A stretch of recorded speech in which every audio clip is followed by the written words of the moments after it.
Locals are sharing their story after they were in Paris when a terrorist attack happened last week.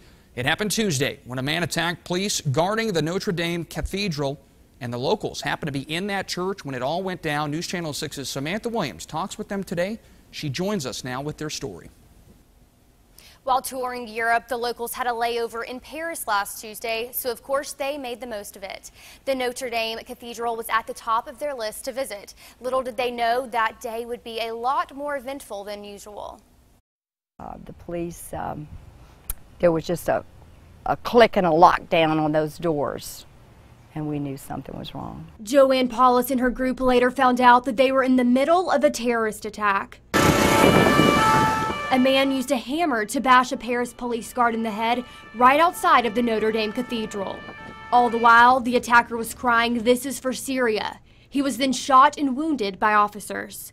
The Augusta locals had no idea what was going on, but for Josh Dooley, he just wanted to find his wife. We had said that we would meet in the outside in front of Notre Dame if we got separated. That was kind of so that we wouldn't worry. Getting ready to go out the door, and I saw people kind of being pushed back in the door. A little while later, the group was able to find Sarah Dooley, Josh's wife. Because of the circumstances and where we were and how very different it could have been by a few minutes here or a few minutes there. If they had gone outside looking for me, thinking I was there, they could have been in the crossfire. It just was so very close. I very much felt the Lord's presence protecting us. Paula says the 900 visitors were ordered to gather in the front of the church. I think they were combing the cathedral just to try to make sure. They didn't know if this situation that had happened in the square was just a distraction for something bigger.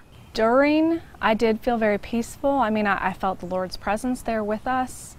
I thought, you know, if I'm going to go, then this is the place to go. After 3 hours of confusion and waiting, the visitors were then allowed to leave Notre Dame. I think that we're really in a time where each person has to make a decision. Either you're going to be terrorized by these people and the crimes, or you're going to appreciate what you have and learn to live life. You know, and I chose the latter.